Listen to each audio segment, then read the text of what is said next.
Hello, everybody, and welcome back to D&D with the Banana Brothers. After our long break, we have returned. Our intrepid adventurers once again are going to be traveling the realm of Amonrath.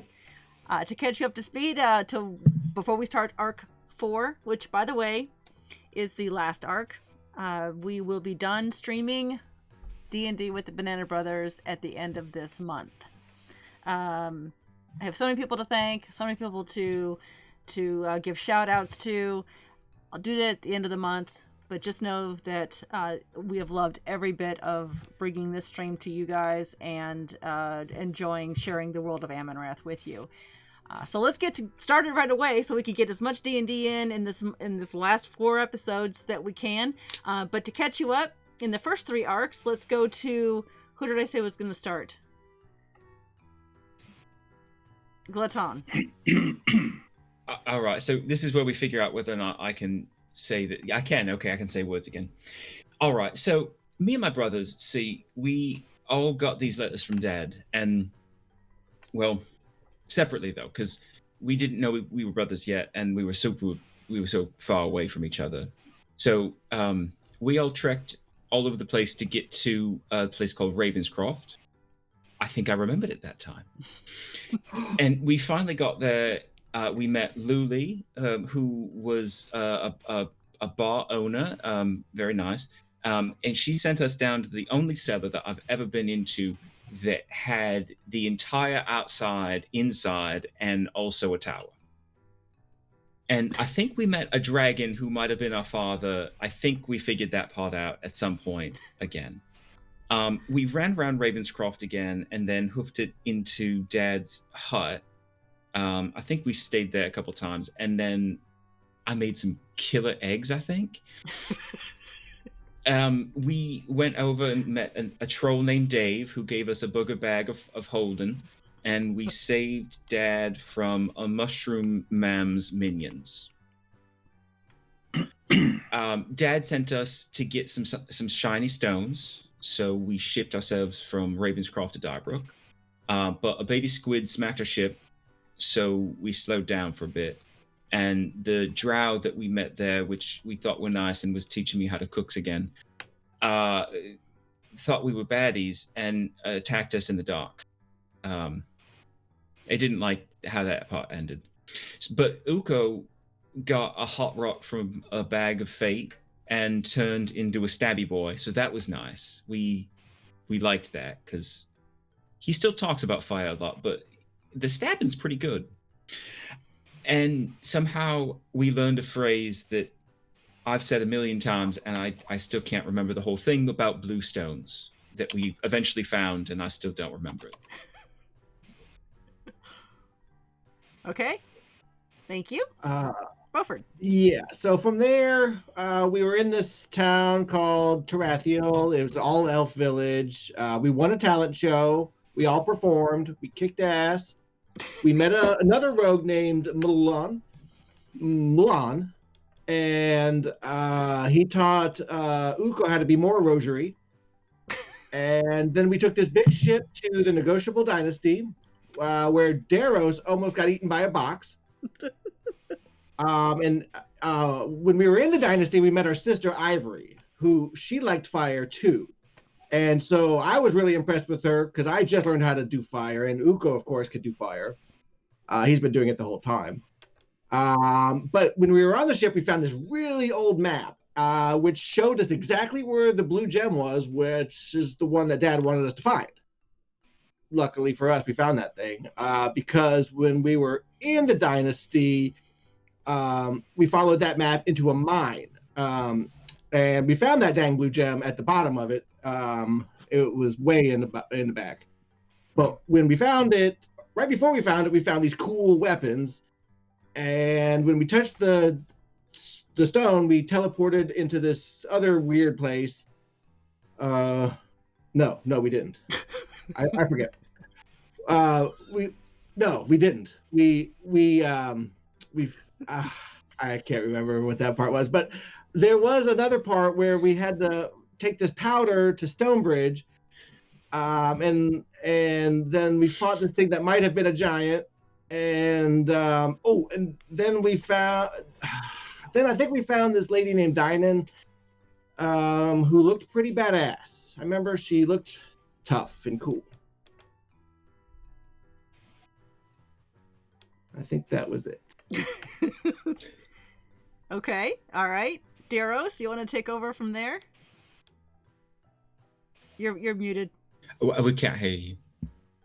I don't know if I can top that, but I'm gonna try. Okay. See, what he was talking about is that we were on our way to this place called the Lament of Hilda's, or Hilda's Lament, I think it was Hilda's Lament.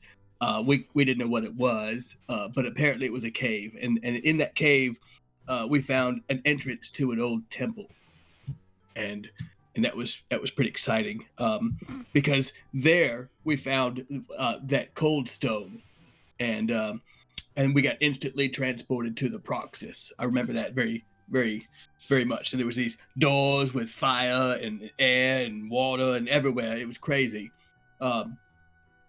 So we thought, we'll give it a shot. We just go into one of those and see what happens. So we decided to split up because that's always a good idea. And we went into a doorway of one of the planar challenges, and then we promptly came back out. Anyway, Dad came by and he said, "You need to go to Sanmar," and so we did. And then apparently the next day, Ukokna had to shop for some ritual spells. Apparently he wanted to go back to being a warlock and not a rogue, but I don't understand. But then we spent a night at the Moonrest Inn and Tavern. It was fun, and then we went to the Ferncrest Keep. That was pretty cool. I don't know why we camped on the south side of the bridge, though. It looked like they had some nice rooms in there, and it probably warm, but we camped there anyway. And then the next day we camped at a field, and of course, then the next day we camped at a clearing. So apparently there were no Holiday Inns on that route. That's all I gotta say about that. Okay. You were heading to meet Grave Alice to get the tattoos. Yeah. Okay. I got the tattoo here to prove it. Yeah. Okay, Uko. All right, so I think at that point we got our tattoo, but then we hitched a ride on a tree because we needed to get help. We need to go help Daryl's mom. Hitched a ride on a tree, went to the Proxys, and we spent some time with the descendants, and we purchased some junk, and we had some barbecue, and it was really good. I really liked the food.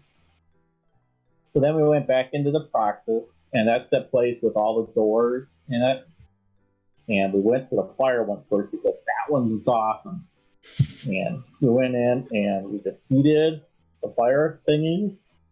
There were some monsters there, like fiends or something like that. And I remember being flung way up in the air over to the other side, but we still won. And we walked out of that, and then things got really south. We had to go to the plane of the earth next, and we walked in and we had a little bit of fun, and then we walked back out, or maybe we ran out or something like that. I think we were all unconscious because I slept through half of it. I think I got knocked in the head lots of times. I had a familiar. I did a familiar, but it disappeared right away after the drive. So we took a little bit of a rest outside, like overnight, and then we went back in, and I think we won. My head was still spinning a little bit. We came back out, and we had these keys. They got these little key things. That's all that they got. We went back into the next one, which was a plane of water, and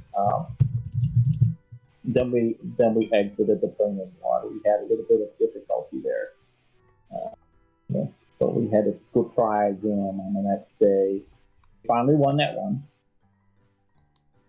We have to keep fighting these people that are really strong, and it was tough, especially being wet and cold. I didn't like that much. After the fire one, we went to the plane of air after another like nappy thing. Nappy thing. But that one was a little bit kinder to us. enjoyed that one more than the Fling of Water. So when we were done, we had all these little keys and weren't sure exactly what to do with them. So we kept them all. And then we got a message that we have to go to a message from the Bottom Hills solicitor in Granlund. So that's where we decided to go. Today we went to Granlund and we just kind of zoomed over there. Well, you're still in the Proxys.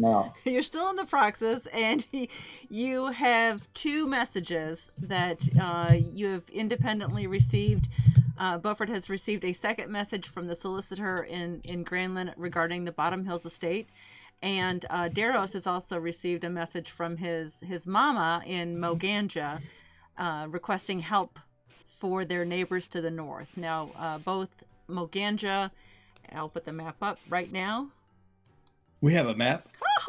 If you'll notice, it's just the flat map.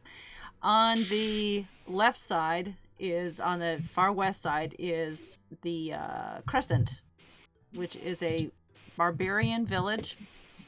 And to the east, of course, is where Granlund is located.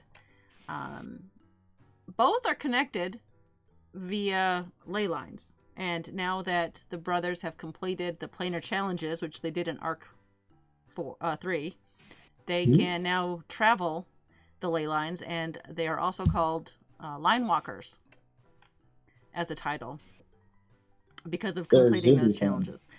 Yep. So they're on the Proxys now. They have had a long rest, and that's where we're going to pick up Arc 4. Now I have to ask the 4 brothers to, don't do it yet, take off your earbuds.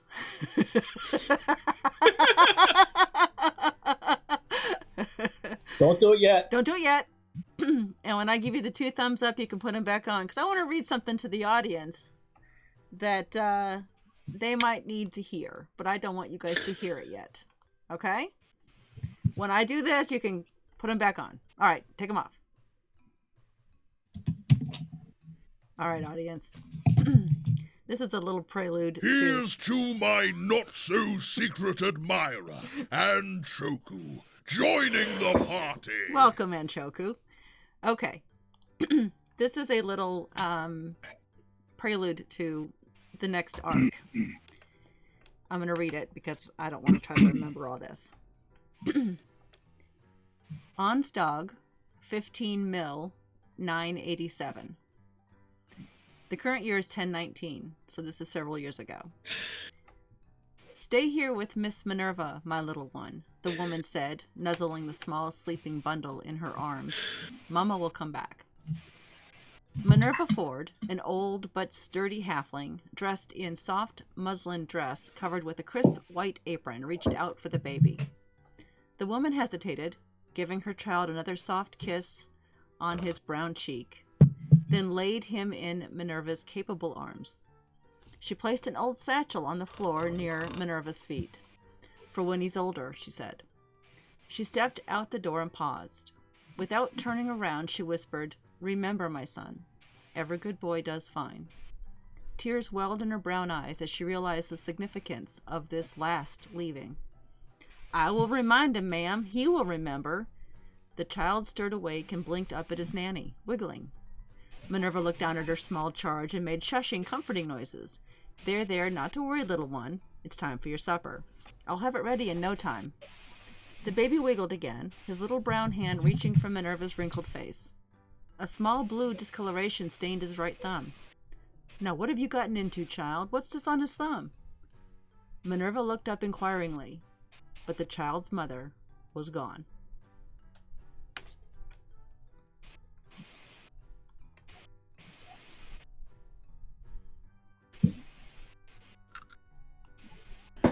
You guys back? What? I didn't hear anything. Good. We're back. Okay. I didn't hear anything. Cloverleaf. Yeah. That's a funny inside joke. Okay. So. Does Uko doesn't know. Uko, we're back. Uko! Uko! That's okay.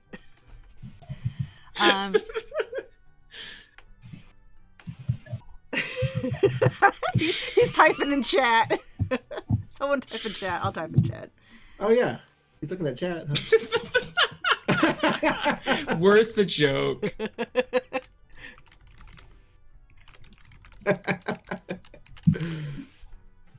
We have ours back in. It wasn't beer buds, it was earbuds. Oh, beer buds. Oh, okay. He took out his beer buds. Oh, you hear me again? We can hear you now. We can. Oh, you're back. You're good. Uko, you're my beer bud. Oh. Okay, so you guys have had a night's rest, a long rest, and after the bout, which really wasn't a fight in the plane of air, and after hearing these messages again, you take it away. So guys, the second message I got from the solicitor was in all caps. I think it was serious. Well, it was verbal, was he but yelling? okay. I mean, it was verbally in all caps. He was yelling. So like he like made like clothing out of like little caps. It was just it sounded urgent. It sounded frantic. I mean, it sounds like it. That would seem unstable. We should go to Granlund. He called me twice.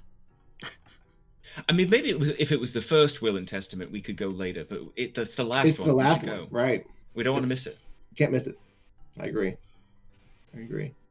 Yeah, I agree too, fellas. We should go over there and see what this man has to talk about because it seems important. And we can visit my friends, I guess Mama's friends up north in that place up there And later on. we can finally walk the line, guys. Aren't you guys excited to use this line? Oh, that's right. Sure. I have a last name. No one can Excellent. see that. Do you remember? Which door you need to go into? Well, Oh, great. There's doors. Okay, They there was an image we saw at some point. so Hold on. yeah. So I think it was the F with two like the F that looked italicized. But I might need to see the map. No, I think you're wrong. Doesn't I it think just it's say- the P. Doesn't it just say Granlund and what? Oh, it's the It's the P. one It we've looks like been using as a it looks like a bathroom. golf flag. Yeah. You might be right. Okay. All right. Maybe we should go one that looks like a bullseye. Okay. So you're gonna travel your first. Who's gonna go through first? Your first ley line. Well, Beaufort has to go. It's his home. Okay. All right. So Beaufort steps up to the door, turns the knob. It opens right up. You step in. Whoa. I know. I'm gonna moonwalk backwards into it. Okay. All right. As soon as you step back into it, you feel at the pit of your stomach this pulling sensation. Like you've gone too high on a roller coaster, and that 'Cause I've been on a roller What's a coaster. roller coaster? that feeling that you're gonna fall, but you're okay, and it just feels in the pit of your stomach being pulled in a direction. I mean, I've eaten Glutone's food, so I know how that feels. I've been on a roller coaster. I know how that feels, and it's not in a good way. I've tried Daryl's mushrooms, and it feels like that, right? Probably. So you all step in and get this pulling sensation, and you, in a matter of instants, land in a small, very small room. In fact, Daros and Uko, you have to duck. All around you, you hear ticking noises.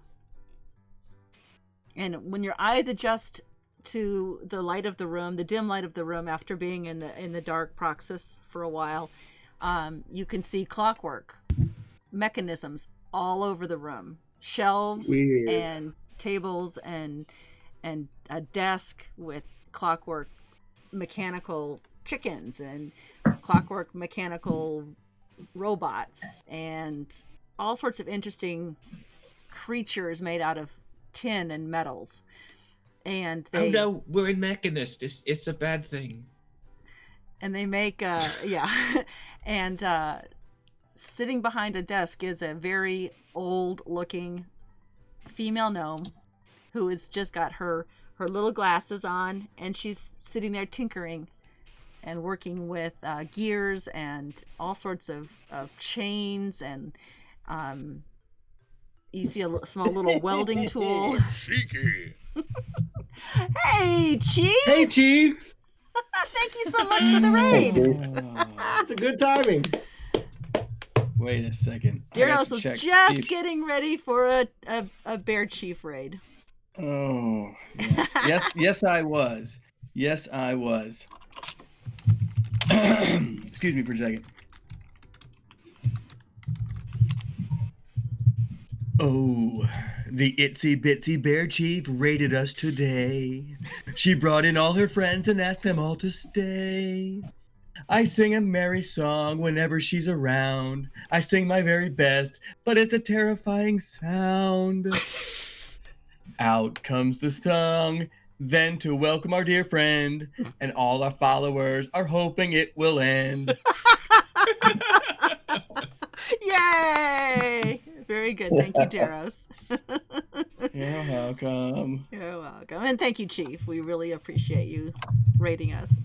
And thank you for choosing the mama stream and not the daughter stream. Okay, so where were we? We were landed in a small room, what looked like a gnomish tinkerer's office, and the female gnome tinkerer is sitting there working on something, and she barely looks up. Barely looks up from whatever she's working on, some sort of clockwork mechanism, and sees the four of you, and then just motions to the door on her left.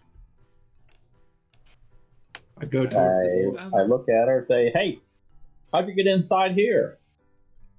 This is my office. This is my workshop. Guys, how we get inside her office? we took the line. Anchoku, we opened the door and we just came through. Are we in Granlund? Yes, welcome to Granlund. Sorry, I meant to say Well, that. welcome back, in my case. Do you know Alvidolf? I do. But you're not Alvidolf, right? No. Okay. Wow. Cool. Are you making kitchen timers? I make For, all like sorts of barbecue and things. stuff? I make all sorts of gadgets. Ooh. Do you have a perfect egg timer? She thinks about that for a moment. No. Oh, Do you know what time it is? it's hard. It is time to leave my workshop. Okay. I'm I sorry. like you. I'm sorry we disturbed you. She's You're looking- already back to work. Daros, don't break anything. Don't even touch anything. Daros, you're finding it very difficult to make your way around the clutter of all the mechanics in this little. Are you saying I'm fat? You're tall and awkward. I am. All right, roll dexterity check for me, please. Oh, this is not going well, guys. Turn into a cat or something.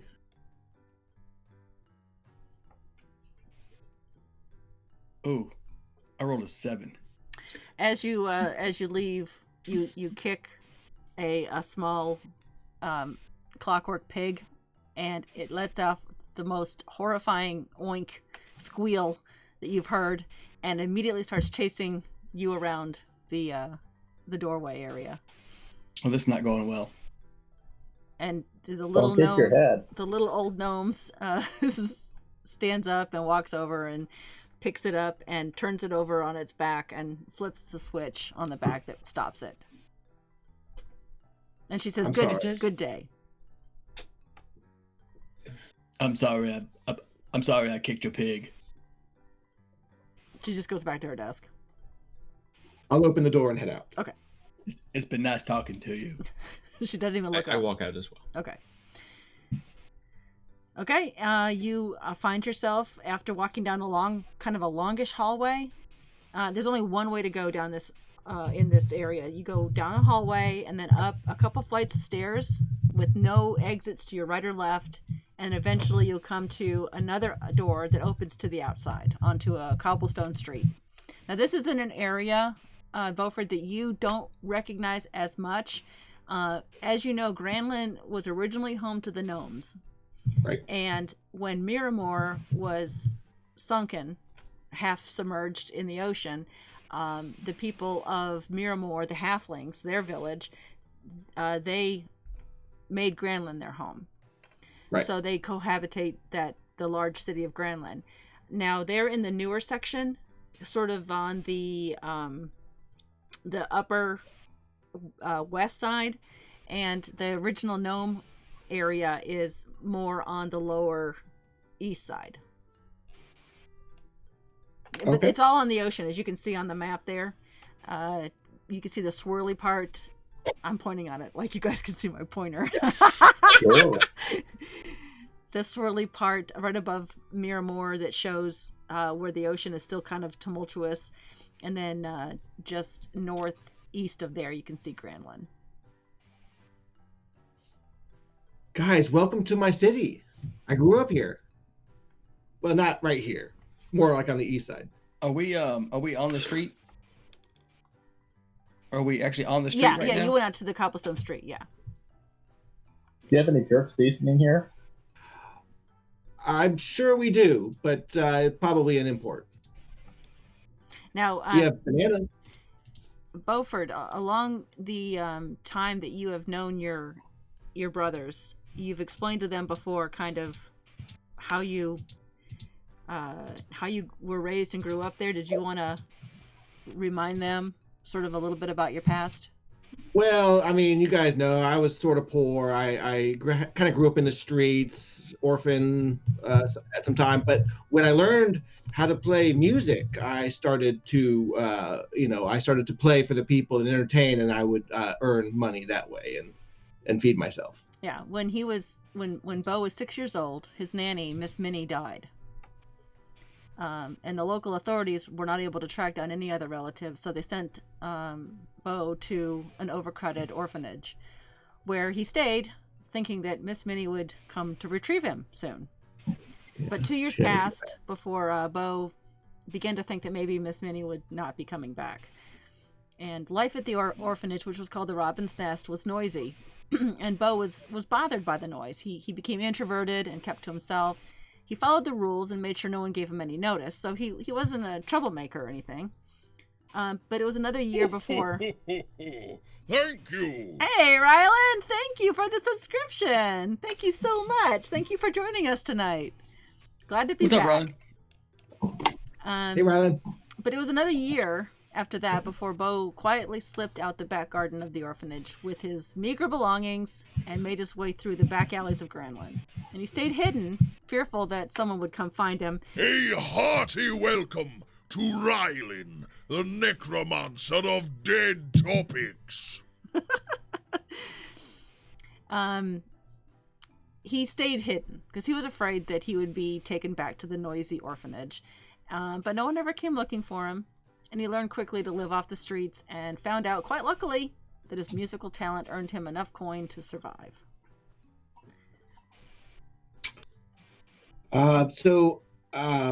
Guys, so the Bottom Hills didn't actually live in the city. They lived on the road that I took to Ravenscroft. So they're just kind of east and south of here. We have to go to their house? Well, I don't know. So there's an address in the note. And scroll. The address is 8 it's 8 North North Boppingshire Road. Lower, That one. Lower District. Lower District. Granlin. LD. Granlin. Yeah. Period. So yeah, that's the address that the Solicitor General wants us to go to. Shall we go then? Do you know where that is? Montague, I think his name was. Daros, can't you find anything anywhere? He's had to have seen it before. I have to have been there first, sir. Well, look at this address. Okay, if we have an address, we could go find a postman. Or a Let's postman. find, a town, somebody that knows. Sure. Let me explain to you. From now on, I'll be able to find my way back here. Perfect. So just memorize everywhere we go from here, because we might need to have to come back to this lady. Maybe this is where the ley lines begin to go I back. don't think it's optional for him. I think it just happens. Yeah, sorry, I can't turn that off. Oh, sweet. You're like an elephant. So you find a guard, a town guard, and you ask for that address, and they point you in the general direction where the lower district is, and tells you to look for a building. It describes the building for you. Okay. All right. So you eventually make your way to this little house. It's actually a house/office. He works out of his home, and you knock on the door. So I knock on the door. Okay. Guys, this is gonna be so much fun. I mean, I don't even know what's gonna happen. I don't know why the message is so urgent. He might Why is just the be message shouting? tired of having the will on his desk, trying to get papers out. I'm actually not even sure what a will is. Well, where there's a will, there's a way, so I'm assuming it's some sort of scale. I thought that was the name of the person. That's the smartest thing I've ever heard you. I agree. That was perfect. Way to wait till the fourth arc, bro. So you knock on the door, and after a little while, an old gnomish gentleman comes to the door. He's a proper elderly gnome. He's dressed in fine, tailored clothing. He's actually tall for a gnome, though one might notice the lifts in his highly polished boots. So he likes to put an air about him. His long gray hair is held back at the nape of his neck by an ornate silver band, and an elaborate clockwork timepiece hangs from a gold chain pinned on his silk vest. He takes one look at you, Beaufort, and says, "Oh, finally! Come in, come in, come in." And he These are my ushers. brothers. He gives them a cursory glance, but asks you to come in. He's been waiting to see you. Oh, well, they can come too, right? Of course, of course. They go everywhere I go. Sure. For Daryl and I. Yeah, I mean he's tall for a gnome, but the house is going to be still a little cramped. You kind of, especially Daros, has to duck a little bit. But once you sit down, you're okay. So he ushers you into like a sitting area, a sitting room. What's this urgent news? I hope it's good. Well, sad news. He explains that Bernard and Silva Bottomhill have both perished.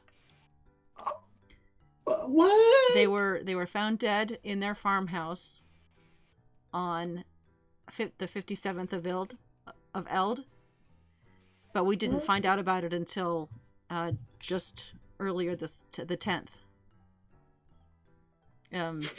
It's estimated that they were dead for over a week before old Charlie, a tinsmith merchant, traveling with his covered wagon full of miscellaneous items, found them.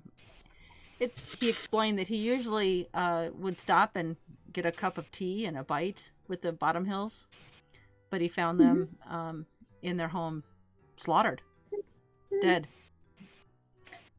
Charlie did his best to give them a proper burial, and he kind of closed up their house and made sure that things left were secure, although there wasn't much left of value, including the livestock and grains. Everything was stolen or destroyed by the bandits that murdered them.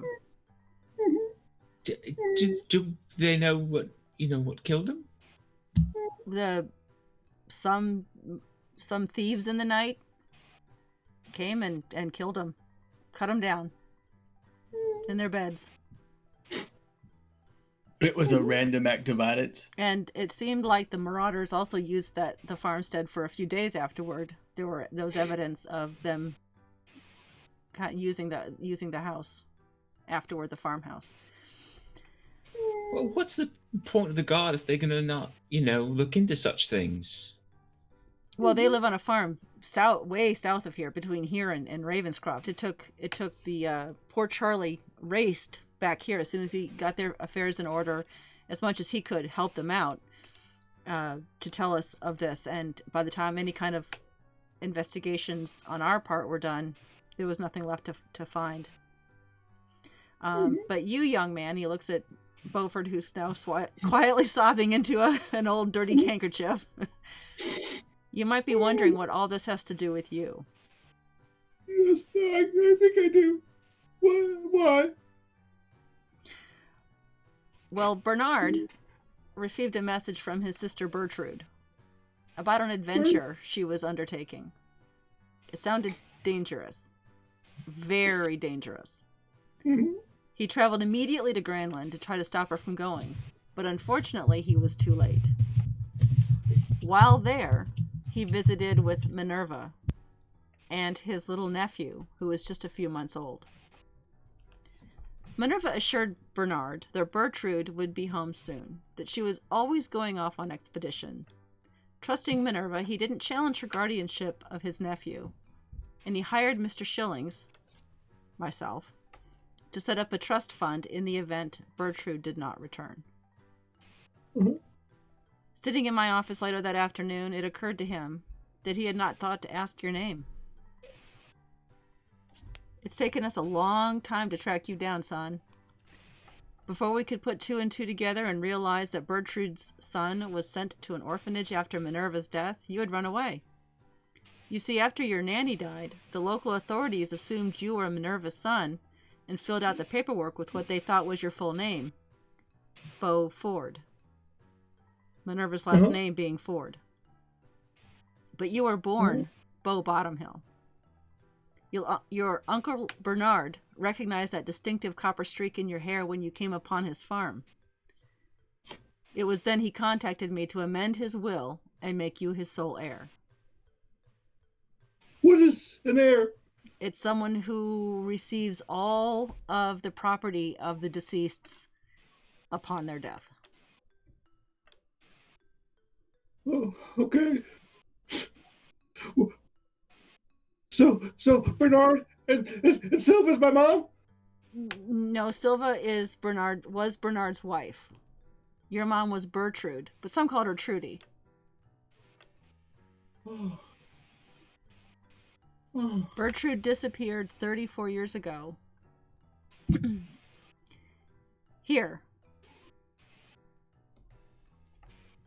When Bertrude left on her last archaeological expedition, both she and Minerva understood that it might be the last time they would see each other. Apparently, Trudy sent a message to Minerva just before she went through a door. Minerva, with her limited schooling, did her best to remember the message and tried to write it down. Here, Shillings hands you a delicate scroll of parchment. We can only guess what Minerva meant by the single letter at the end. I will put that up here for everyone to read. Dear son, sorry to leave, wanted to stay, be your ma, but have to find broken pendant, restore peace. Many well care for you, oh. Member, a very good boy does fine. Your ma wanted you to know.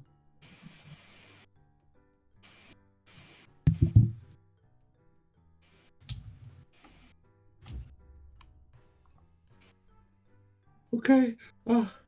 He also hands you a leather drawstring. Oh. It was a drawstring bag. Yeah. It's I open it. knotted, okay. It looks like it is that's the first time it's ever been opened. Inside the satchel is an old map with distinct markings on it. At the bottom, jingling in the bag, is 21 gold, 16 silver, and an old embossed leather strap about 1.5 inches wide and 12 inches long. The markings are in Draconic. Ah. Can you read Draconic? Yes. Yeah, I think we all can read Draconic. It says key holder on that leather strap. Oh. And I'll show Well, that's handy. I'll show the I'll get rid of the message and show the map. There's another map? There's another map! The details on the map are difficult to read. The paper itself is very brittle and torn in a few places. He lets you look at the map a little bit longer and the satchel in your lap, along with the message from Minerva that you're now clutching in your hand. And he says, now, not to be indelicate at this news that seems to have made you fraught, you are now the owner of the Bottom Hill Farm and the surrounding acres. I estimate the value of the house, barn, and the land to be approximately 2,400 gold pieces. Now, I'm happy to sell the property on your behalf with a 10% fee, but you have a claim on any furnishings within the building, though Charlie, the traveling merchant, said there was probably little left to be salvaged. And you also have the trust fund that your Uncle Bernard set up for you all those years ago. Okay. The small amount that he set aside for you has increased with interest in the last 34 years to 12,541 gold pieces. Oh! Holy shit!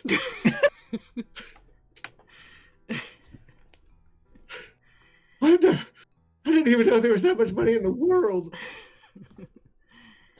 He kind of gives you a little smile. He says, well, the only good news I can offer you, son, is that there's still a chance that your mother's alive.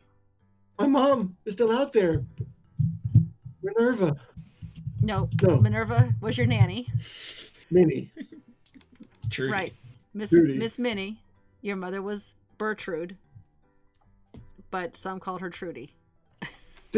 Guys, did you get that story? I was distraught the whole time. I remember every bit of it.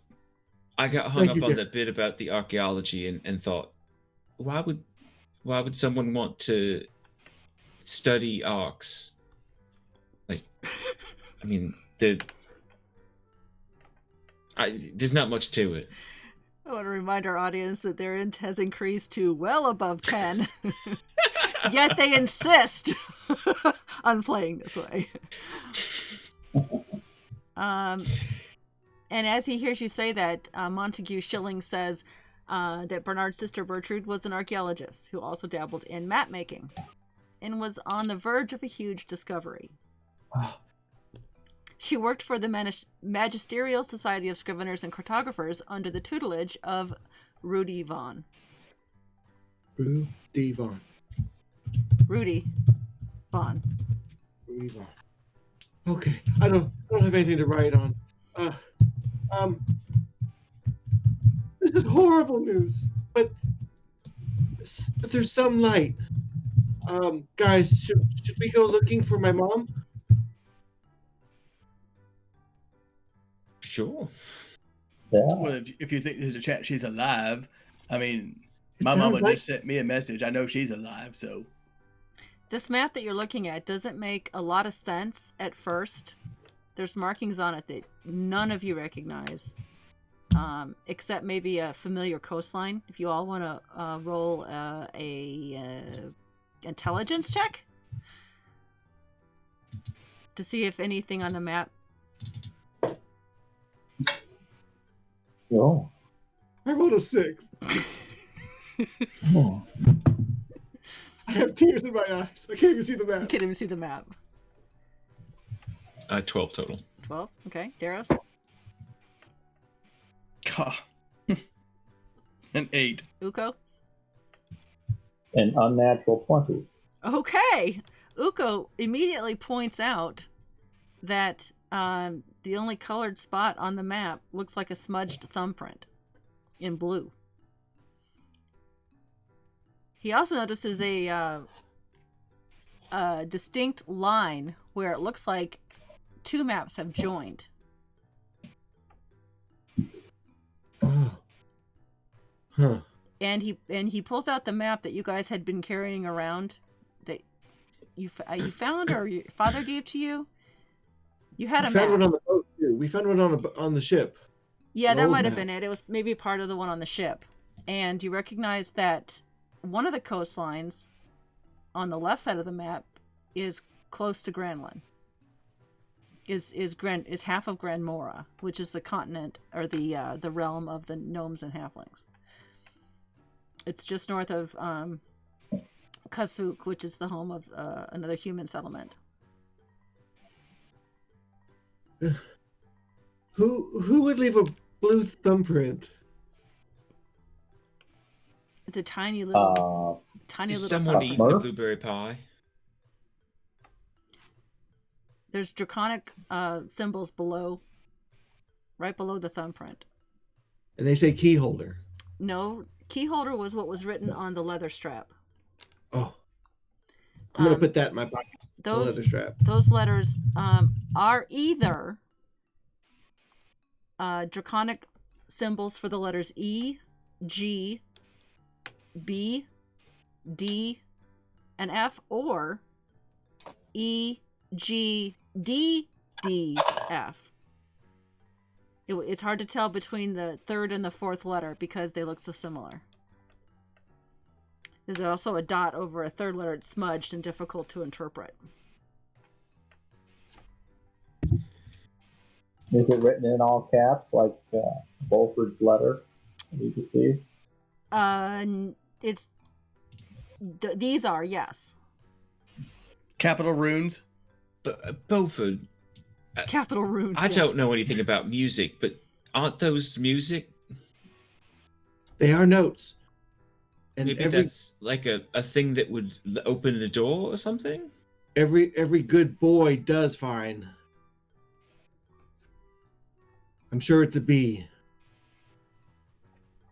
Maybe it does. Maybe it was a music. Oh, the key holder, the music of the key of the music. Does that strap go on an instrument? The strap could hold the guitar or tiny little guitar. The strap is only what it had. It's a little bitty guitar. It's a mandolin. The strap is 1.5 inches. How many keys did we get? 1.5 inches wide and 12 inches long.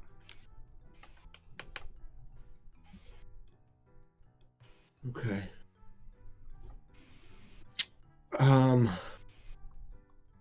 Okay, so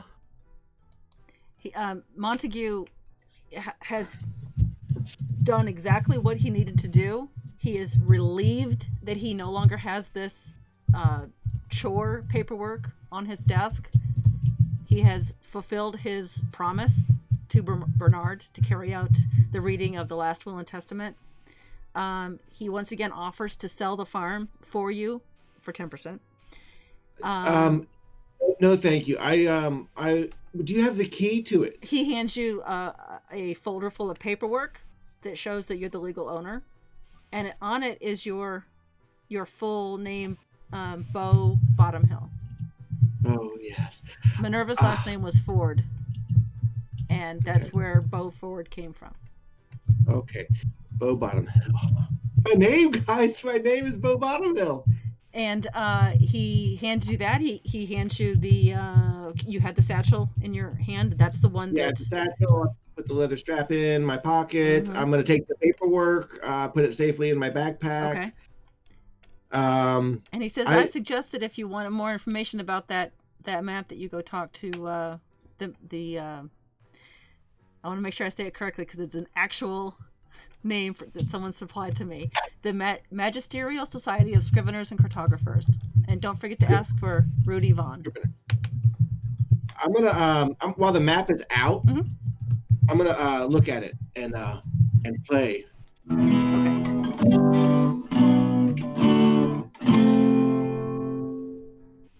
See if anything happens. No. Okay. What if you just played the notes themselves rather than the chords?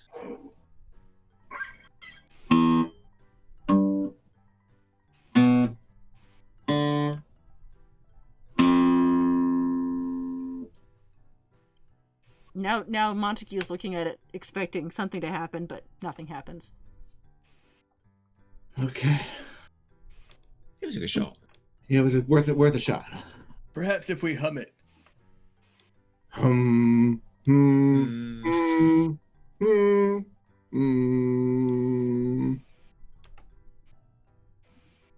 Nothing happens. Darrow stops laughing. That's kind of a weird puzzle. It kind of reminds me of that Praxis place where all the doors were. You need to go there? Maybe where the thumbprint is where Trudy is. And what's this magisterial society of archographers and photographers? And Scribbery. Scriveners and cartographers. It's Masak? only the most famous map makers in all of Amonrath. They've been charged by kings and queens alike to With what crimes? to create maps and other details across the entire realm of Amonrath. I've never heard of Scribology, guys. Scribology. Where do you find this Ruby person? Oh, Trudy's my mom. No, Rudy. Rudy.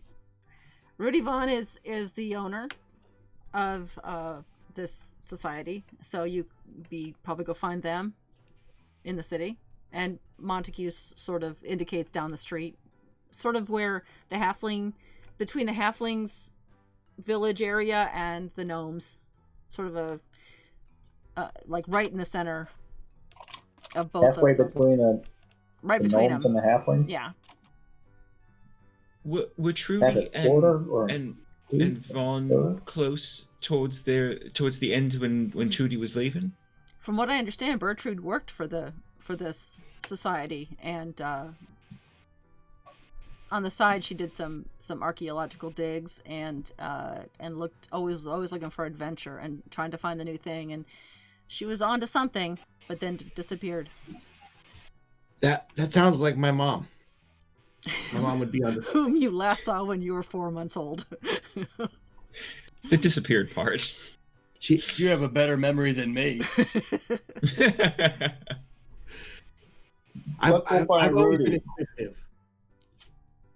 What's that? Maybe he's got some. Let's go find Rudy. Maybe he's got some more dirt seasoning or other spices that I can taste.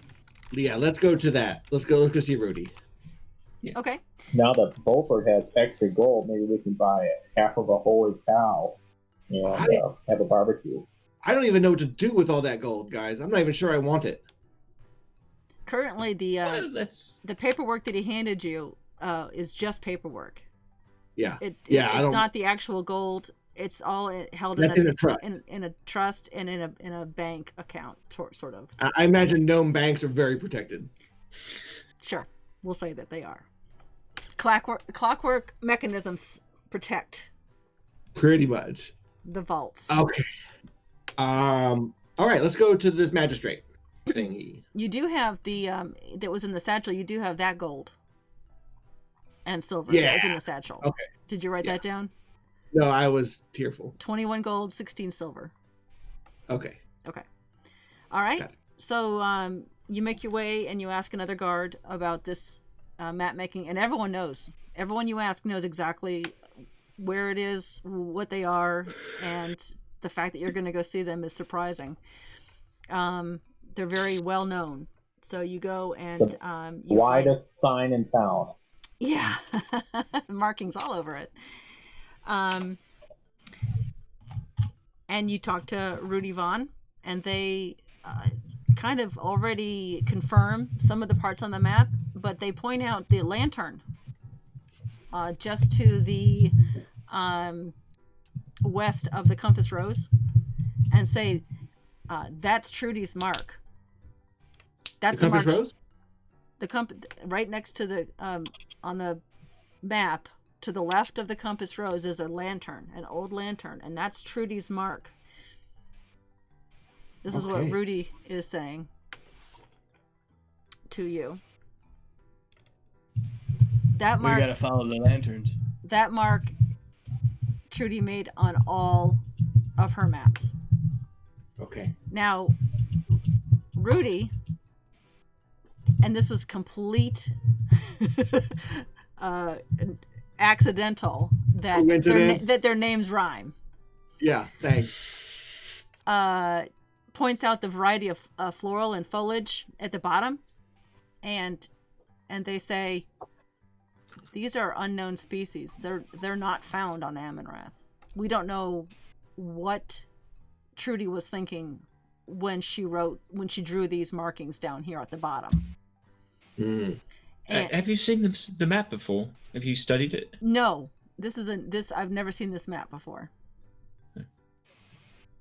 Daryl is weird with plants. Daryl, do you recognize any of those plants? Roll a nature check. Daros. I'm gonna roll a nature check. They look like eyeballs. 16. 16. You have never seen any of these kinds of plants or foliage anywhere before. Rudy does say something along the lines of, this lantern bothers me though. Trudy always used 2 markings, and I don't see the second one. It's missing from this map. But they do confirm what Uko already discovered, that thin line that separates the two are 2 different maps put together, and they say, Rudy says, as far as we know, there's no landmass beyond where this map says there's a landmass. Do you see? And they point along the coast of the landmass on the right. Uh-huh. Never seen There could that. be another something on the other side of that map. They don't understand what that marking is at all. Okay. And they are perplexed by it. Okay. And they don't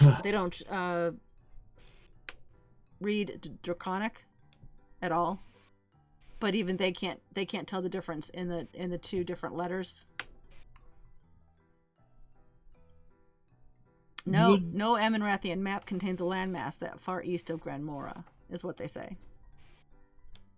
Okay.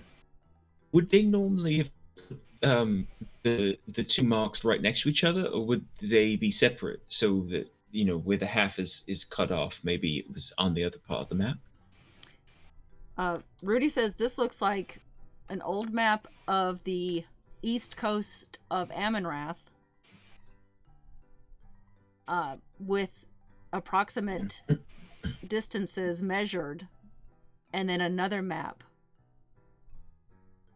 added to it on the further east. Uh-huh. Guys. And Rudy points out the landmass above the thumbprint, the markings, and they say none of this is there. None of this is in our world. The mountain range. That mountain range that's just north. Okay. Okay.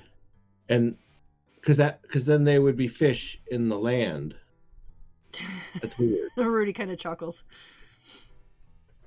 This is a weird map, dude. Maybe they're invisible. What's the What if other it's symbol? What if it's actually a globe? What if some parts of the map aren't right? I don't know what Trudy was after. She kept a lot of secrets. I am concerned about this smudge here, and she points to the only blue mark on there. It looks like a tiny little thumbprint. Yeah, who would put that on there? Who's got blue thumbs? It looks like it was just some... I look at Glutone. He's got tiny little blue thumbs. He's green now. He was only blue for a short moment. I was only blue for a little while, and it didn't rub off. It never rubbed off on anyone. Stop touching things. You got it all over the place. Got on the new map we just got. Miss Vaughn, what was the other symbol? I know you said one of the mark was a lantern. What was the other one? Yes, the other one's a musical note. Ah. Oh, well, maybe she had just turned to being a musical note in Draconic. We sort of assumed that these Draconic things were notes. So maybe that completes it? I don't Maybe know that much does- about music. They say. Well, it's 5 letters, but they could be notes, and that could be the other symbol that she wrote, or the other symbol could be on the other map, or on the other half where this map was torn. Hmm. Was it a quarter note or a whole note or a half note? I don't. It was just a musical note. I don't know anything about music, so I can draw Was it it a for you. rest? Yeah, would you draw it? Okay, and then she proceeds to draw. See, I don't know anything about music either. It's a circle with a line and then the little flag at the top. All right. Is the line filled? Is the circle filled in, or It's just filled a in. circle? Okay. That's a note. It's a note. It is. Is it blue? She doesn't usually put any coloring on her on her maps. Then and Oh. this thumbprint, tiny little thumbprint, looks like it was added. It was added last. Let's go. Okay, so maybe the thumbprint is sort of like a place we need to go. Where's the thumbprint on the map? It's Is that right way above off? E. It's right above the draconic letters. If you The go, G and the B. if you guys go look at this spoiler alert on the Discord channel, you can open up that map and see it in real time and not just on the Twitch stream. Oh. I put it under a spoiler tag so you could have it. Are there any magics that make it so that a piece of paper has stuff on it and it's not supposed to?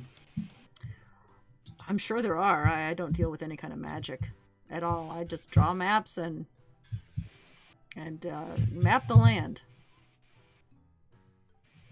Whereabouts would you suggest this is from here?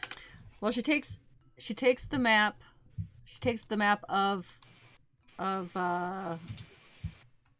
Amonrath, and I will put it here. And she lays it over the top. Let me get this other map and put it over the top. She lays it over the top, and she shows you where the sections match up.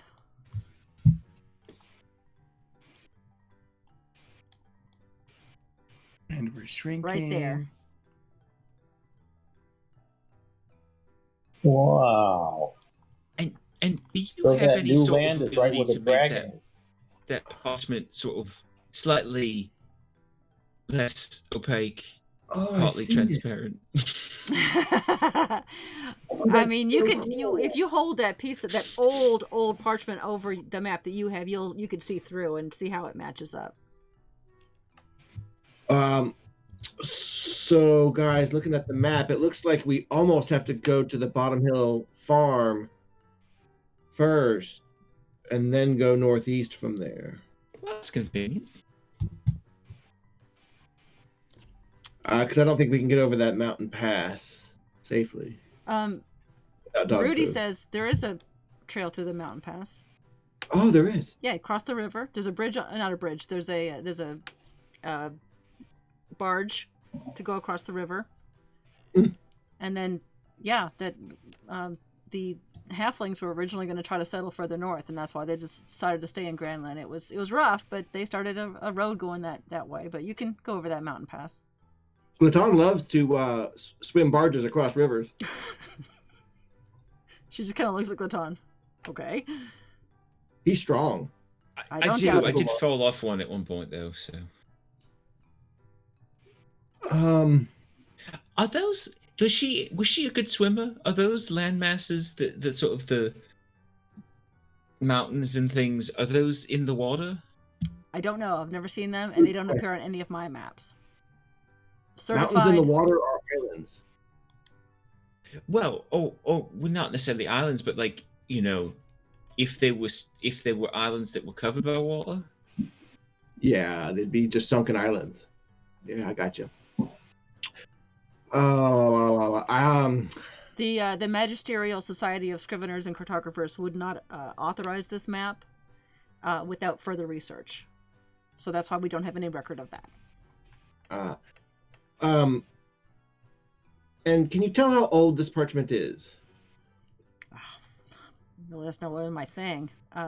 But based on how maps, the paper that we use, and the maps, it looks like part of the map is actually older than another part. Okay. It's definitely older than... It's older than any map that we've used in recent years. I would say it's over 100 years old. Mm-hmm. Which puts it back to 919. Okay. Wow, that's older than my mom. That's old. I'm going to tell your mom you said that.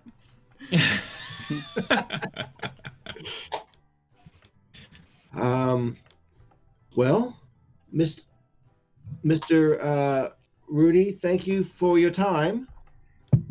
Can I give you some money? I just give him 10 gold. Oh, well, we run a successful society of scriveners and cartographers here, but we appreciate your tip, and we'll put it to good use. Yes, thank you. And thank you. You're welcome. Good day. Good day to you, sir. Ma'am. Ma'am. Rudy. Ma'am, sir. Ma'am, sir. Mr. Ma'am, sir. Guys, what should we do? Should we go there? We should go to your farm. Yeah. Let's go to the farm and then go see my mom. Find my mom. The farm that you're traveling down would take almost 10 days to get to, taking the road that you had taken before. Yeah, we could take the mountain pass and probably get there quicker. It depends on how you want to go. You can go all the way around the water. I'm going to see if I can... Ukukna says, let's go over the water. Let me see if I can Yeah, get I don't really like the water route. Can we ride one of your trees, Daryl? Yeah, what about the trees? What about your mama's trees? Well, that's a bit personal. Well, she's not there. Can you do the tree thing like your mama does? Do you have... well, you will have had to know... You had been there and seen it. Yeah. This might be a bad question from a meta perspective, but since we're right next to the ley line, we could go check to see how urgent the need for help is in the Deros's mom's place, just to find out how problematic that is versus this. I'm not saying it's a good idea. I'm just saying it's an idea. It is. Here's a close-up of that's where you would need to go.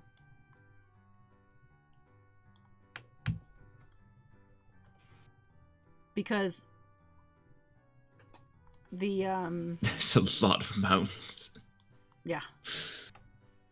The area down at the Grand Mora, I can't even read that small bit, is the delta, and then the one to the south, that's where the Bottom Hills farm is. the lake. Yeah, Grand Mora Lake. Yeah. Oh, that's good. Okay. I vote we just go to find Trudy here at this point. I mean, we're already here, guys. Yeah, that's fine. Let's go. And he already knows his mom. Don't forget, And we Darius, just you can got send Bert. a message, can't you? Oh yeah. I don't know. Darius, can you talk to your mama from here? I don't know. I don't think I've tried before. You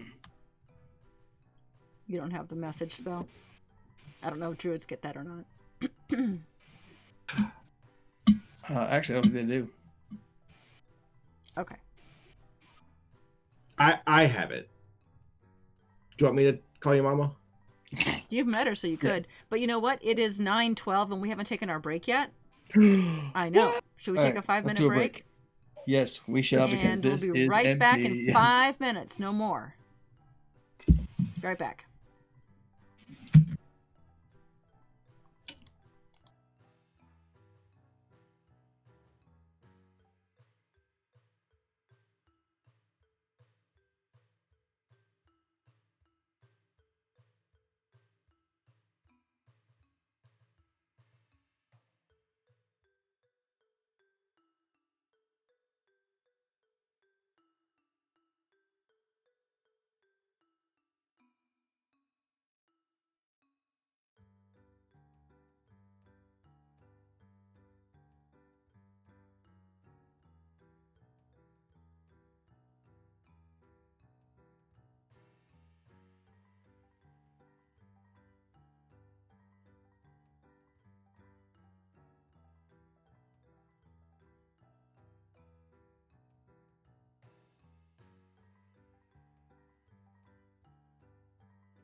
Oh, okay. So.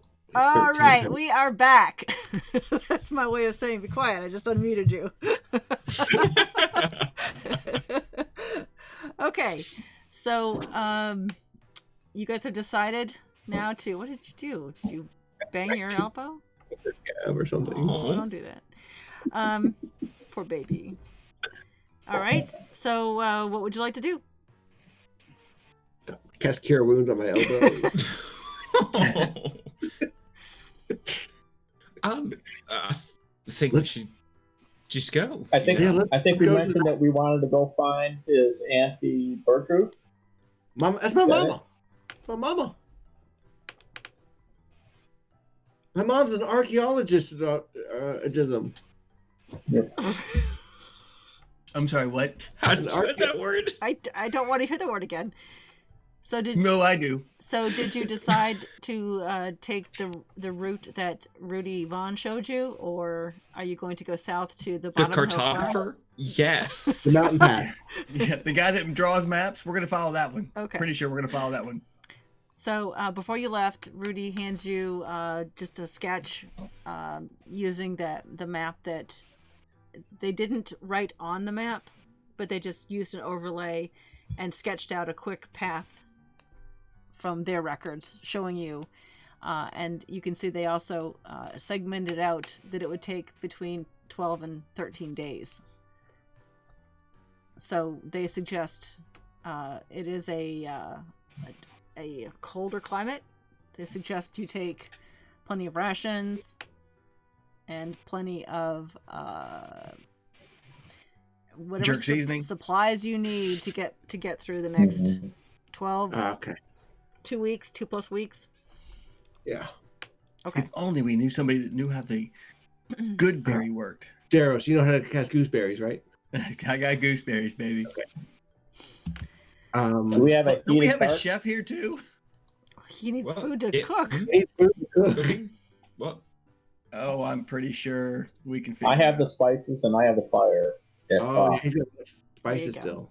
And at this point, we could really go hunting for some fine meats. Oh, you I'm know? sure there's mountain lions and shit up there. Well, Okay. guys, let's make sure we don't interrupt nature too much. Oh, yeah.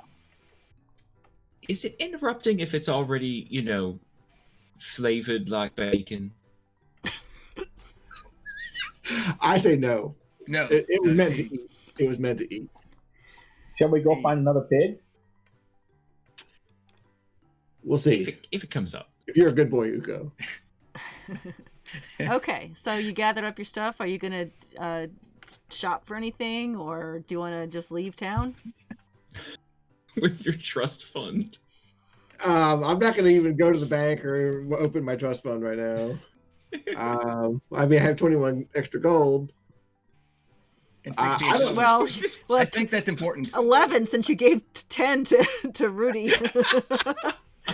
I mean, I had more. Yeah, I on me, know, I but know. I don't need anything. I don't think. I'm going to make sure we have like 2 weeks of rations All right. on me. All right. Okay, so you set out. It's only midday because you woke up and did all this by noonish time. So it's only midday. So you're Yeah. starting out in the middle of the day. Your first day of travel is over just the Granlin, the rest of the city of Granlin, and the surrounding grasslands until you get to the river. The second day, you run into no problems on that first day.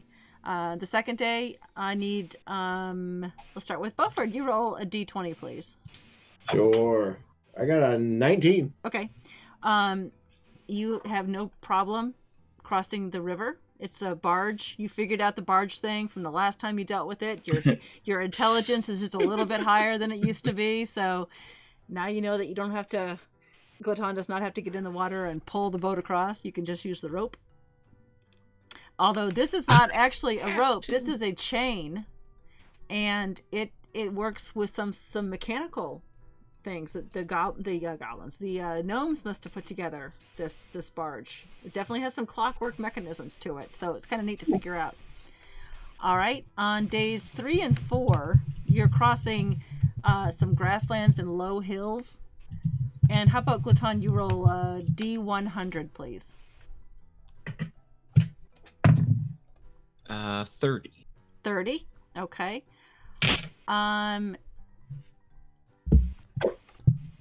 Beaufort decides to sing a song Yes, I do. to help you travel along the way and speed your journey.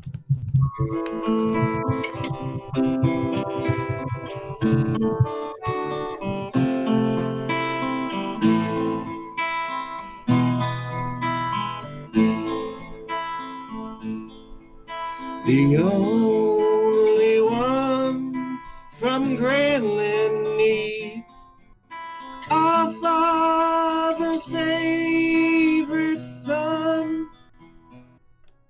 I've been a friend to many a poor foe, and now I know Trudy's my mom.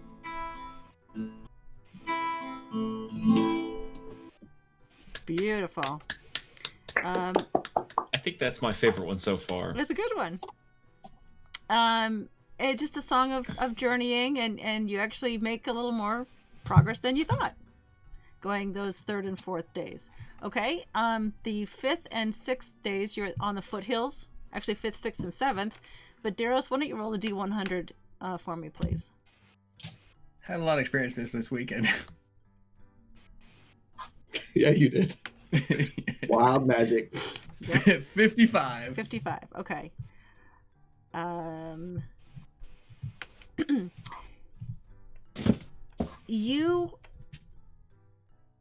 Your group comes upon, along the trail, a shrine to Ogma.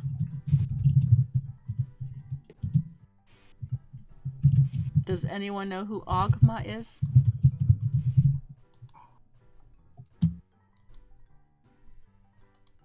That's in my notes somewhere. Scroll. How do you Is spell? there OGH a fountain we can throw a coin in? OGHMA. No. Not even.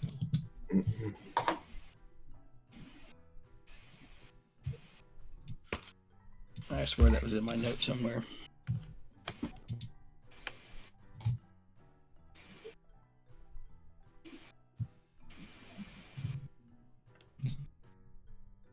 Okay, so what do you do at this shrine to Ogma? Is there a place to donate? Can we like investigate the area and just kind of maybe take a half a moment to And search, sure, investigate? just, investigate to see if anyone else has placed anything at the foot of the shrine. Okay, all right. Yeah, go ahead and roll investigation. Pretty good. 23. Okay, you it takes a little while, but you do find some copper pieces, a couple silver at the base of the shrine.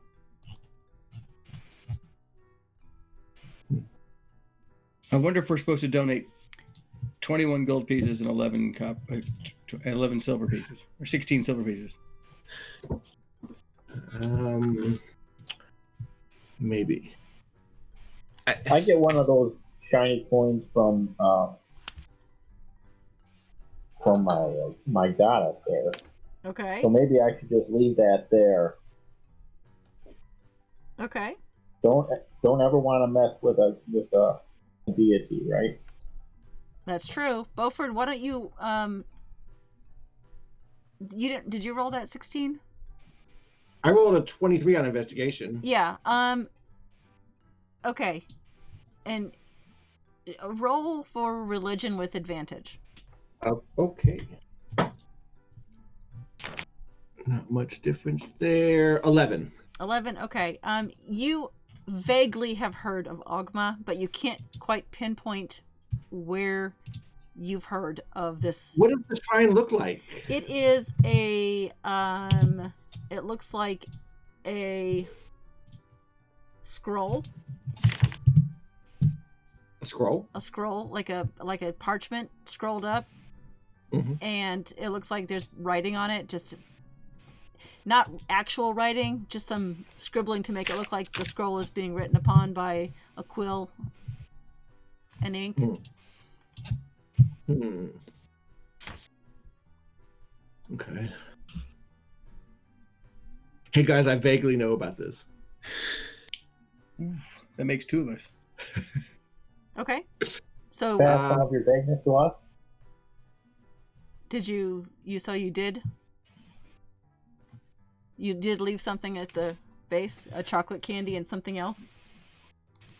I know I did. So Gamora's piece. Hey, can I make a religion check? Sure. 17. You really don't recognize this at all. It does not factor into anything you were raised around or have seen in town. So The fact that there are coins at the base of it, though, would I recognize that as that being homage, meaning we shouldn't take it and maybe we should leave something? I think Definitely you're smart should enough to take know that yeah, you should leave it, and it's a. All right. I'm going to leave one of each type of coin I have, a platinum, a gold, a silver, and a copper. Okay. Glutton is gonna take out his cookbook. Okay. And flip to something that he doesn't like making. Okay. Cure wounds. Um, Cure wounds. something like really sickly sweet, like a lemon meringue pie that just the ratios are all wrong. Okay. And, you know, he's done it once. He's never gonna do it again. And he very slowly, carefully, like perforates that with a knife and then pulls it out, rolls it up like a scroll, and sticks it on the altar. All right. You're leaving a spell there for him. Okay. Well, he doesn't actually cast this spell. No, it's, but it's a lemon meringue pie. Okay. Sure. All right. I'm gonna leave a sprig of mistletoe. Very nice. Okay. So you've each left something. Beaufort, roll a d4 for me, please. 4. Nice. Well, as far as I know, it's nice. All right. On the 7th day, Uko, roll a d100 for me, please. Ooh. Oh, I can just hit this button. Okay. Let's see here.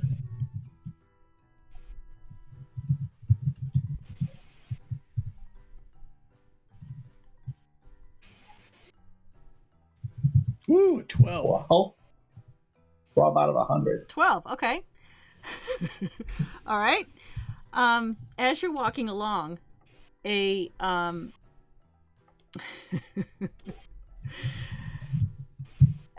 walking along and you see what could be a wider path, or a smaller path rather, to the left that, according to the map, might actually get you closer to your destination. So how lucky are you that you found this shortcut? Oh, always lucky. Uko, roll a d4.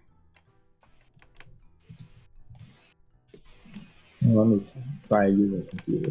There we go. It's a 4. Oh, okay. Well, you tripped over your feet as you're trying to take the smaller path, which pretty much just loops back to the original path, and you take 4 points of bludgeoning damage. Oh, yeah. All right. And don't write it down because you're going to get a long rest. On days 8 and 9. Oh. On days 8 and 9, you have passed over the mountain part. So back to Beaufort. Roll a d100, please. Ooh. Fun. 16. 16. Okay. You come upon a ranger, a human ranger, out hunting in the area with their pet direwolf, of course, because all rangers have pet direwolves. And not only does he give you directions to where you're going, he also warns you that there's some thieves up ahead, a camp of thieves. How did you get around them? I'm a ranger. He looks at you. He just indicates all of him. Ah, How many are there? I counted 3. okay. Oh, good luck. And the direwolf head the opposite direction of where you're going. Who's Ogma?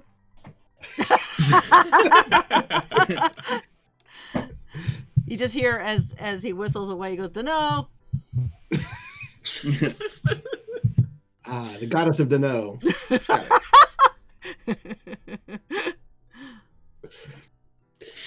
we all worship the goddess of Dano? I don't know. Okay. I don't know. Oh. You know, Well, maybe these are do you think these might be the bad bandits that killed your completely aunt and opposite uncle? direction. The chances of that happening would be slim to none. Good But I do point, though. like the fact of going up and finding out who they are, though, because 13th level. Jeez. All right, Keyleth, we're basically gods. Yeah. Somebody's a dinosaurus again. I'm gonna say, it's been a minute since I've been a giant ape. Okay, so what do you want to continue? Do you want to continue Yeah, on the let- path? Yeah, let's Yeah. continue on the path until we see a fire or smoke or hear voices Okay. Or to ambush. Or get or get ambushed. ambushed. One of the 5. Yeah. Okay.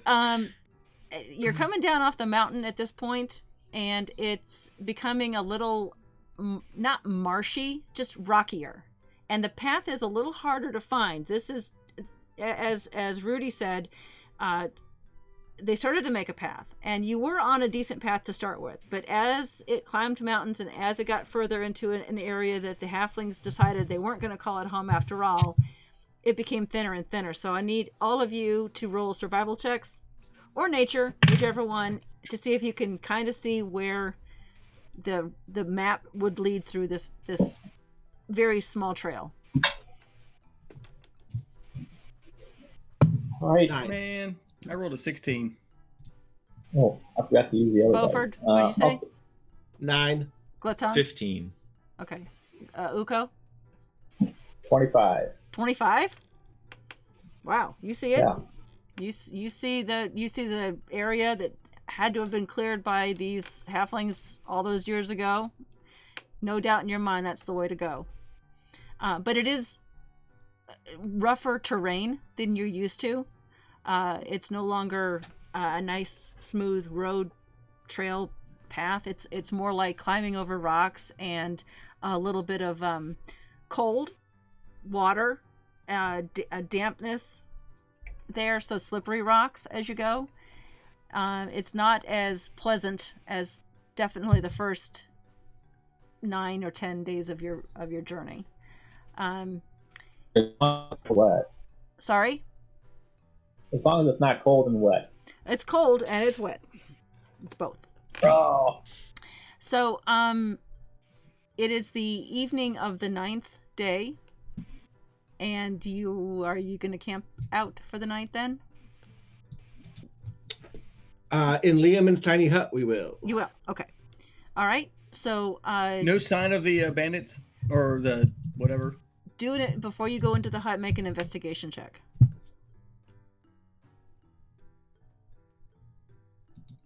All of us, or who? Whoever wants to look for signs of it. What kind of signs are you looking for?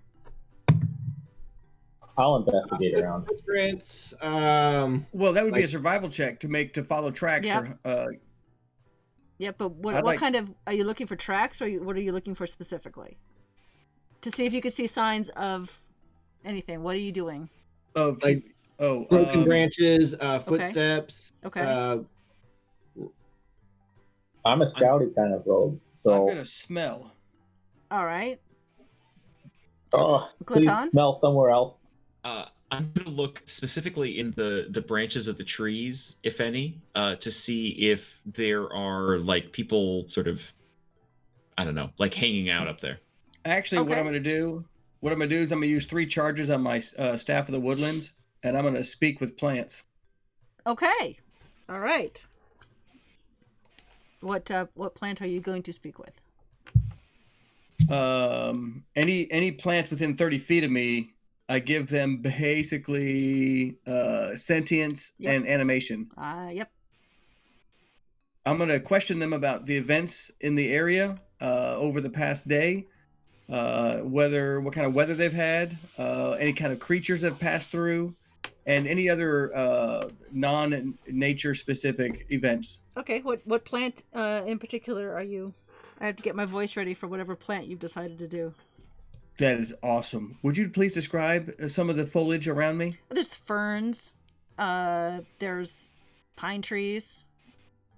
There's other kind of brambly bushes.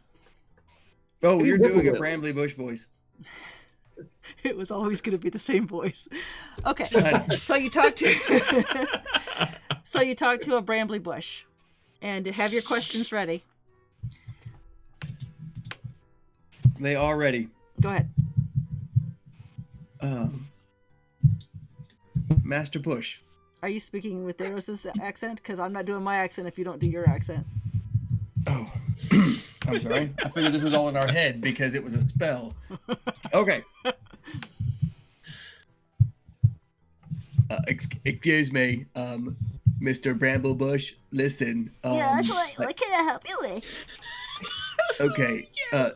So I just want to know, have you seen anybody walk through here? Any kind of persons or people or creatures in the last day or so? Yeah, sometimes I do.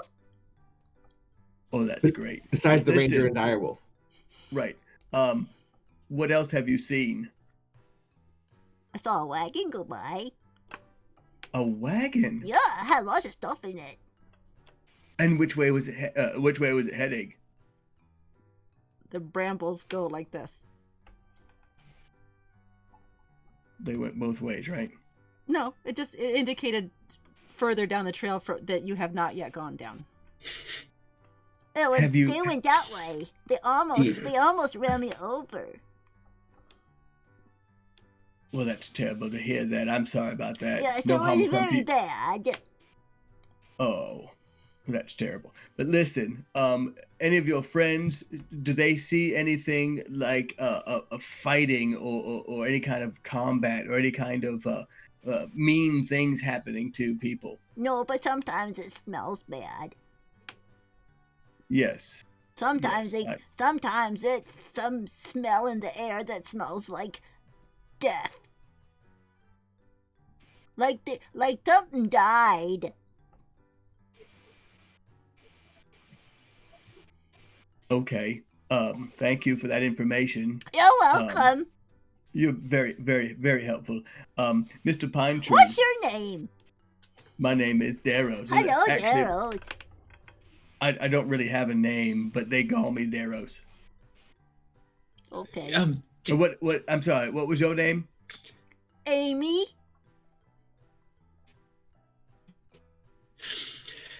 So Amy Daros. the Bramble. Well, it is a pleasure to meet you, Amy. I wish you all the best. Thank you.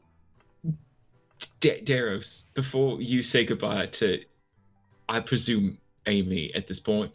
It lasts for 10 minutes. I got this for 10 minutes. I have this very large pot.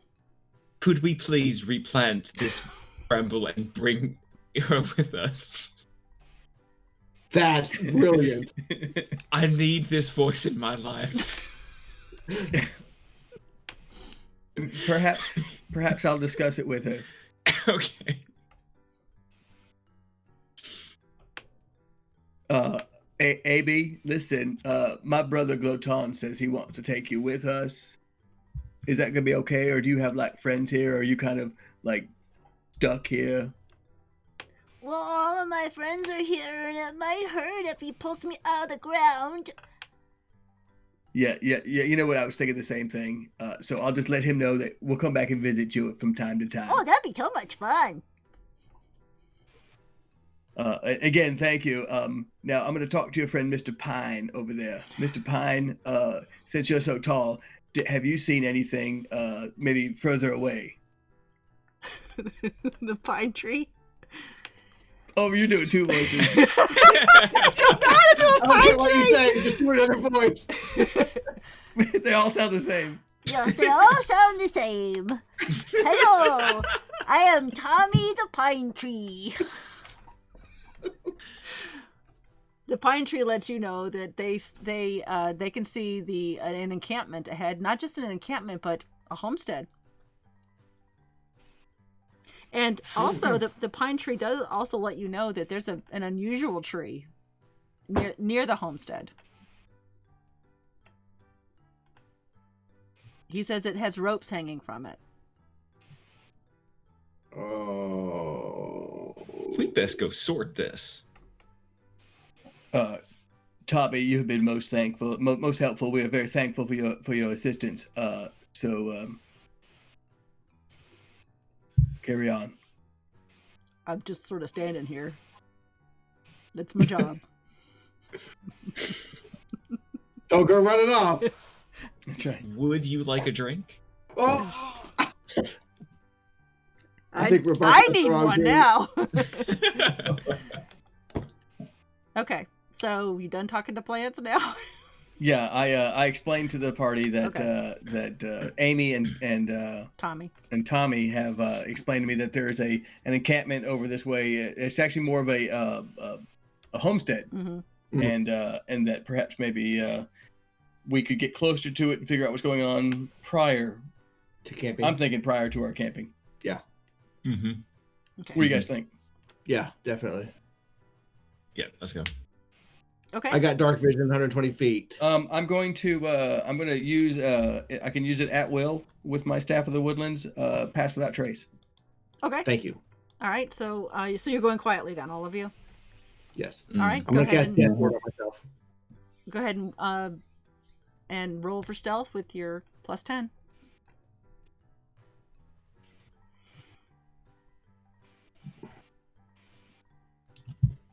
I got a 20. Beaufort. Dirty. Oh no. I got a 36. Okay. Glatone.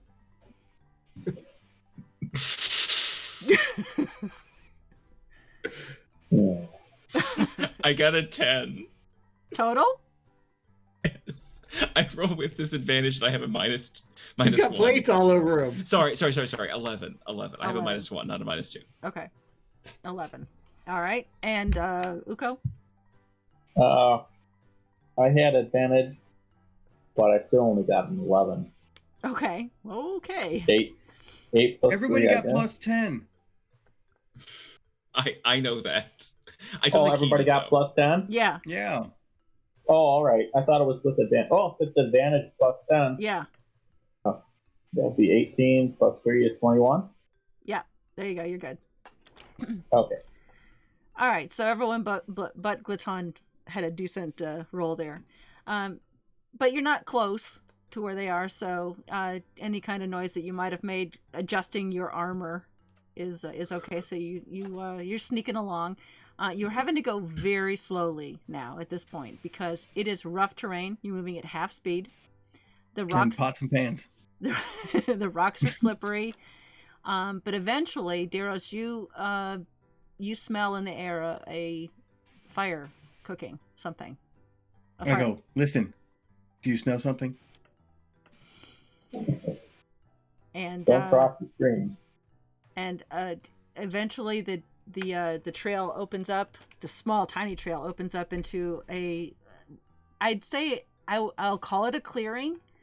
It's just been cleared of most of the trees. However, the ground is still rough terrain, very rocky, wet, slippery rocks, etc. And who can see it? It's dark now. Who can see? Beaufort? 120 feet. Okay. And Uko, you guys see ahead of you, just in black and white, you see what looks like a 2-story wooden house. It looks like it's kind of like up on stilts to be out of the... I can't call it a swamp, but it's just a damp, rough terrain surface. I could use cantrips to smooth all of our terrain on the way. And sure enough, you can see there's a light on in that house through the cracks in the doors, and smoke is coming out of the chimney, but you don't hear anything. I Let me cast see what- freedom of movement on Glutone and myself. Okay. Can we see that tree with the nice ropey things hanging off? I mean, everybody needs rope anyway. Let me get up the map. Maps. Turn that off and turn that on. Glutone, you're not hampered by difficult terrain, and you can't be paralyzed for an hour. No concentration. Okay. In front of you, very prominently in front of the house, is a very large, almost dead-looking tree with a rope hanging from one of the branches. Beyond that is the home, or is a structure. You don't know if it's a home or what it is. Where's the fire? It's just coming out of the fireplace in the house. Oh, it's in the house. Okay. What is the marching order so I can get you on the map?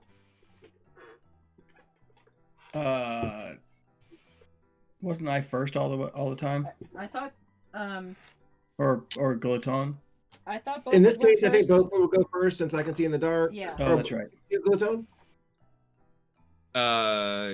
I can see in the dark as well. I was coughing when that question was asked. But I will stand wherever you want me. I am going to cast Aid at 3rd level on the 3 of you.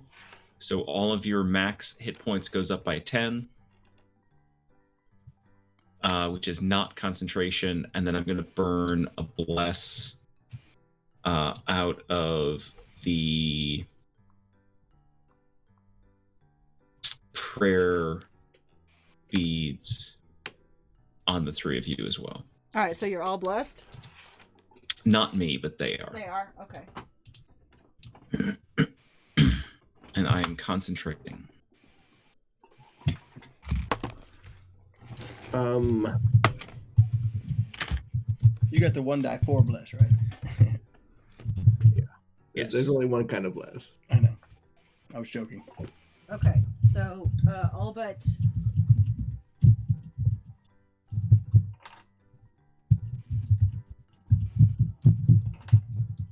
Yeah, you're all just kind of grouped right there. About... I got the measuring tape out for this. About 30 or so feet, 35 feet from the base of that large tree.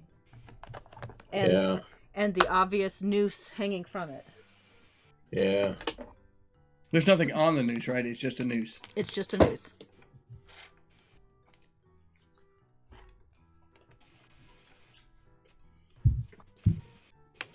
All right.